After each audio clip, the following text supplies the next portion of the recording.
নৈহাটির vote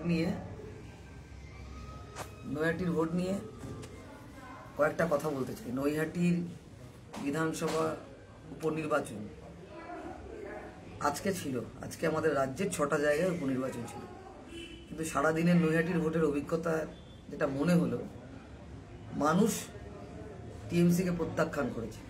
এমনকি টিএমসির প্রার্থী যিনি হয়েছেন তার ব্যানার, তার পোস্টার, তার চিগলি লাগানোর, তার ঝান্ডা লাগানোর জন্য তিনি যত কর্মী নামিয়েছেন সারাদিনে তত কর্মী তারা ভোট দিতে যাবে। এবং তৃণমূলের এই প্রার্থীকেও নৈহাটিতে যারা তৃণমূল করে তারাও এই প্রার্থীকে পছন্দ করেনি, তারা এই প্রার্থীকে প্রত্যাখ্যান করেছে। এখন আপনি ভোটের পার্সেন্টেজ দেখবেন, কোথাও 60%, কোথাও 70% ভোট হয়ে গেছে, কোথাও 80%।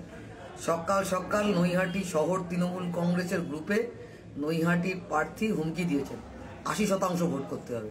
সকালবেলা বহিরাগত তৃণমূলীরা তারা বিভিন্ন জায়গায় বুথে দাঁড়িয়ে ফলস ভোট দিয়েছেন এবং সকাল থেকে ফলস ভোট হয়েছে নৈহাটিতে। এবং দুপুর 12টার পর থেকে নৈহাটির বিভিন্ন জায়গায় ছাপ্পা ভোট, ফলস ভোট দিয়েছে।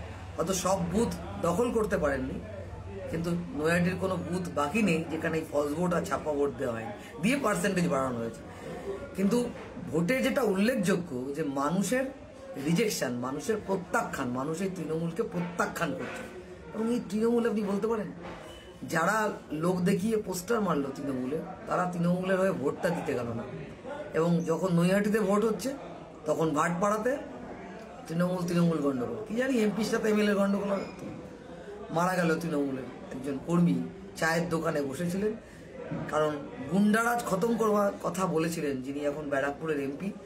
তিনি 2024-এর লোকসভা নির্বাচনের আগে প্রতিশ্রুতি দিয়েছিলেন যে ব্যারাকপুরে গুন্ডারাজ খতম হবে। আমরা দেখলাম গুন্ডারাজ কায়েম হলো আরো বেশি করে, এবং প্রতিদিন শুট আউট হচ্ছে, প্রতিদিন খুন হচ্ছে, এবং জগদ্দল ভাটপাড়াতে প্রতিদিন লাশ পড়ছে। এবং বহিরাগত তৃণমূলীরা তাণ্ডব করে নৈহাটির বিভিন্ন এলাকায় ভোট করছেন। আপনি হয়তো দেখবেন যে বড় কোনো ঘটনা ঘটেনি, কি করে ঘটবে? চুপচাপ ফুলে চাপ, চুপচাপ বহিরাগত তৃণমূলীদের লাইনে দাঁড় করিয়ে দেওয়া হয়েছে। কারণ নিজের এলাকায় নৈহাটির বিধায়ক তিনি কর্মী খুঁজে পাননি, যে কর্মী ব্যানার লাগিয়েছে সে কর্মী ভোট দেবে। ফলে পার্সেন্টেজটা দেখাচ্ছে নৈহাটির পার্সেন্টেজ 60%, 70%।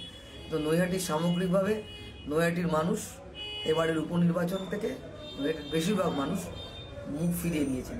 এটা আমার এই ভোট দেখে মনে হলো, এবং আপনাদের সামনে এটা জানানোর প্রয়োজন মনে হচ্ছে যে তৃণমূলের প্রতি মানুষের জনসমর্থন কমছে এবং মানুষ এদের প্রতি বিরক্ত। এবং সেই ব্যাপক অংশের মানুষকে এই বিরক্তি, যে মানুষ এদের প্রতি বিরক্ত, তাদেরকে রাস্তায় নামানোর জন্য, তাদেরকে লড়াইয়ের ময়দানে নামানোর জন্য আমাদেরকে নিরলস পরিশ্রম করে যেতে হবে। এবং বিভিন্ন জায়গায় যারা বামপন্থীদের ভোট দিতে চেয়েছে সেই এলাকায় বামপন্থী ভোটারদের এলাকায় আটকানো হয়েছে।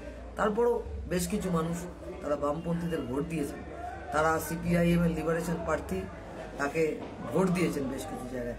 এবং তারপরও বামপন্থীদের এত ভয়, বিভিন্ন গ্রাম পঞ্চায়েতে বামপন্থী ভোটারদের আটকানো হয়েছে। বামপন্থী মানুষজন, যাদের চিহ্নিত বামপন্থী মানুষজন, তাদেরকে ভোট দিতে বাধা দেওয়া হয়েছে। তারপরও তারা বাধা অতিক্রম করে ভোট দিয়েছেন, যে কারণের জন্য বুথগুলো ক্যাপচার করে নিতে পারেনি নৈহাটির এই তৃণমূলের যিনি একেবারে কি বলবো, তৃণমূলের যিনি হুলিগ্যান, তৃণমূলের মস্তান, যিনি বিধায়ক পদে দাঁড়িয়েছেন, তিনি তো ভোট লুটের কারিগর। এই নৈহাটি বিধানসভার, ব্যারাকপুর লোকসভার তিনিই ভোট লুটের কারিগর। তিনি পারেননি এই ভোটারদের বিরত করতে, কিন্তু একটা বড় অংশের ভোটার তারা হচ্ছেন ভোটদান থেকে বিরত থাকলেন। কোথাও শোনা যাচ্ছে 50,000-এর বেশি ভোটে নাকি জিতবে। হ্যাঁ, কি করে জিতবে আমি জানি না। তাহলে সবটাই ফলস ভোটে, জল ভোটে জিতবে। মনে হয় না 50,000-এর বেশি ভোটে উনি জিতবেন। এই কথাটাও উনি, মানে কি বলবো, কথাটা উনি ভুল বলছেন। উনি ভোটে জল রয়েছে।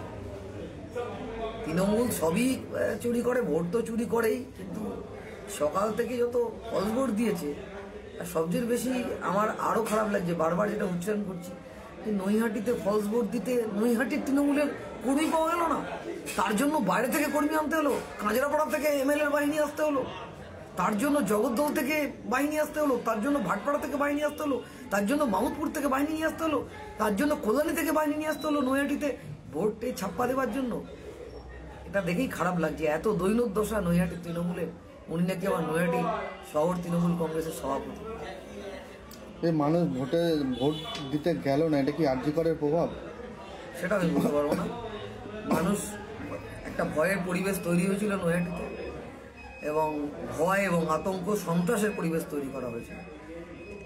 সেই পরিবেশ মানুষকে খানিকটা ভোটদানে বিরত রেখেছে খানিকটা।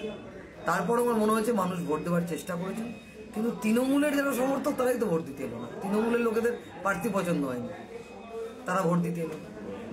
বামপন্থী ভোটারদের আটকানো হলো, তারপরও তারা কিছুটা ভোট দিতে এসছেন।